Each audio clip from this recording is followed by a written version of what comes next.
42장 1절로 6절까지 말씀입니다.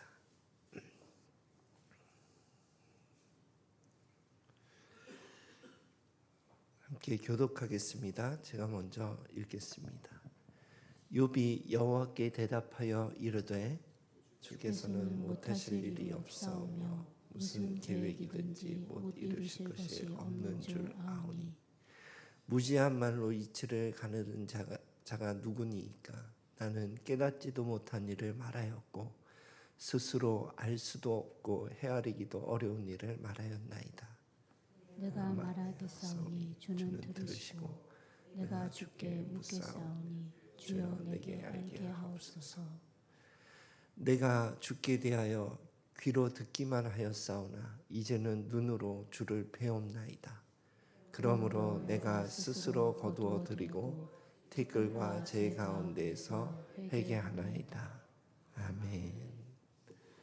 오늘은 고난을 허락하신 하나님의 기대라는 제목으로 함께 말씀을 나누겠습니다. 우리가 욥에 대해서 알고 있기로는 인내의 화신이다. 그리고 끝까지 인내해서 그래서 결국 갑절의 축복을 받은 자이다. 이렇게 알고 있습니다. 그래서 저도 초창기에 욥에 대해서 이렇게 들었을 때 고난이 오면 끝까지 참으면 갑절의 축복을 받겠구나 이런 마음을 가지고 어려움을 끝까지 인내해야겠다 뭐 이런 메시지로 이해하고 있었습니다. 우리가 고난에 대한 일반적인 생각은 인과응보라고 하는 생각을 가지고 죄를 지으면 벌을 받는다. 이것이 어렸을 때부터 우리가 가지고 있는 세계관인 것 같아요. 그래서 무언가 나쁜 일이 일어나거나 고난이 이렇게 삶 가운데 찾아왔을 때 제일 먼저 본능적으로 반응하는 것은 무슨 죄가 있어서 이런 일이 나에게 일어났는가 하는 것으로 반응을 하거든요. 그래서 이 세 친구 욥기의 긴 부분 거의 마지막까지 이 주제를 가지고 논하는 거거든요. 그래서 세 친구들은 너에게 죄가 있을 거다. 그것을 좀 찾아서 회개해라. 그래야 이 고난이 빨리 맞춰질 거다. 이런 방향으로 권면을 했고 욥은 나는 죄가 없다. 하나님께 이러한 벌을 받을 만한 죄가 없다. 그것이 욥의 끝없는 항변이었어요. 그런데 욥기에서 주고 싶은 고난에 대한 메시지는 우리는 고난의 이유를 정확하게 알 수 없다는 거예요. 그 욥기의 제일 첫 번째 장에 나오잖아요. 이 고난의 이유는 뭐냐 하면 하나님과 사탄의 그 대화부터 시작되잖아요. 그래서 하나님은 욥과 같은 그러한 믿음의 사람이 있겠느냐 이렇게 평을 하시면서 욥을 칭찬하시고 사단은 그래서 하나님은 복을 주셨기 때문에 그렇습니다. 복을 거둬가 보십시오. 그러면 원망하고 저주할 겁니다. 거기서부터 시작된 고난이었어요. 그러니까 이것을 욥과 그 세 사람은 알 수도 없는 일이잖아요. 그렇게 시작되었고 그리고 욥기에서 주고자 하는 것은 저는 이번 주일날 이제 목사님께서 말씀하신 그 죄의 대가하고 죄의 결과하고 그를 비유로 하시는 것이 굉장히 좀 신선하게 깨닫게 되더라고요. 우리가 만나는 고난은 어쩌면 죄의 결과, 다른 많은 복합적인 그 죄의 결과로 내가 만날 수도 있겠구나.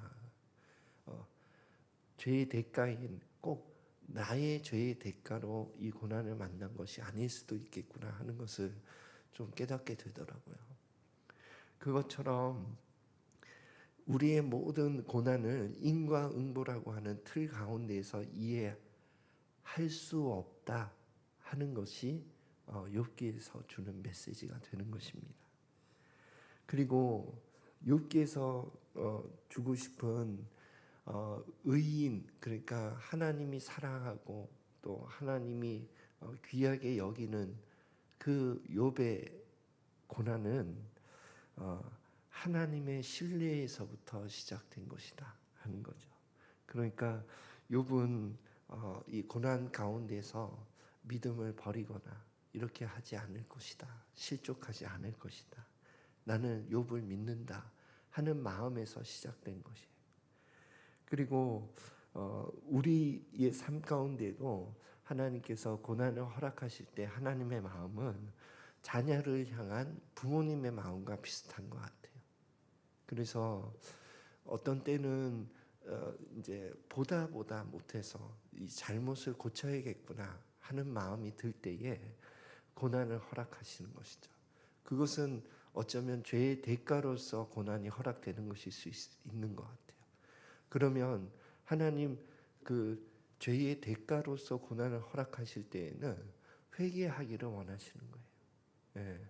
그래서 죄책감으로 가지 말고 보혈을 의지해서 너희 이 모든 죄에 대한 대가는 예수 그리스도의 보혈로 용서가 되었다 하는 것을 붙들고, 그렇지만 지금 있는 이 죄의 모습은 회개해야 된다 하는 메시지로 받아들이고 그것에서 방향을 바꾸기를 원하시는 거예요. 그게 부모님의 마음 아니겠습니까? 예. 용서하고 사랑하지만 방향은 바꾸기를 원하시는. 예. 그리고 두 번째는 더 단단해지라고. 어떤 때에는 테스트로 우리에게 허락하시는 고난이 있는 것 같아요. 그래서 그 테스트를 잘 통과해서 그 다음 단계의 믿음의 삶으로 들어가기를 원하는 하나님의 마음이 있는 거예요. 그래서 더 단단해지기를 원하는 부모님의 마음으로 고난이 허락되는 것입니다. 고린도전서 10장 13절 함께 읽겠습니다. 시작. 하나님은 미쁘사 너희가 감당하지 못할 시험 당함을 허락하지 아니하시고 시험 당할 즈음에 또한 피할 길을 내사 너희로 능히 감당하게 하시느니라. 아멘.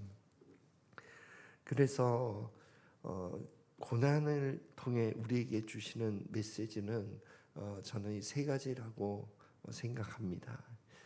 우리에게 허락된 이 고난은 하나님이 허락하신 것이다. 특히 우리 믿는 자에게 허락된 고난은 하나님이 허락하지 않고 들어오지 않아요.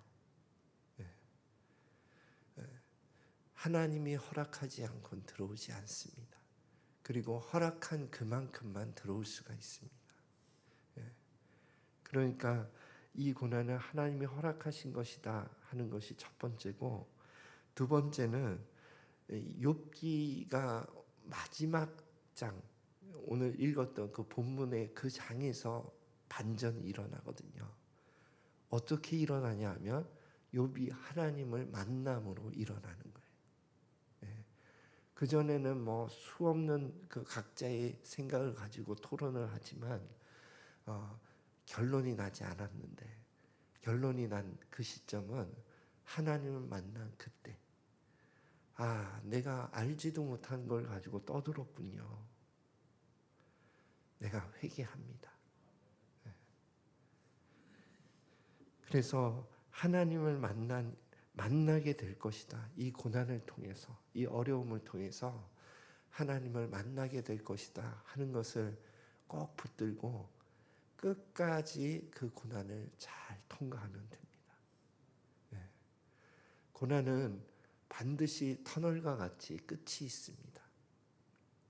그러니까 이 터널에 끝이 있다 하는 것을 붙들고 하나님을 만나게 될 것이다 하는 것을 붙들고, 그리고 하나님이 허락하신 만큼의 고난이다 하는 것을 붙들고 끝까지 잘 걸어가면 하나님이 우리에게 예비해 두신 그 복이 물질적인 복이 될 수도 있고, 영적인 복이 될 수도 있고, 관계의 복이 될 수도 있고, 하나님의 복에 예비된 그 복이 우리의 삶 가운데 기다리고 있는 것입니다.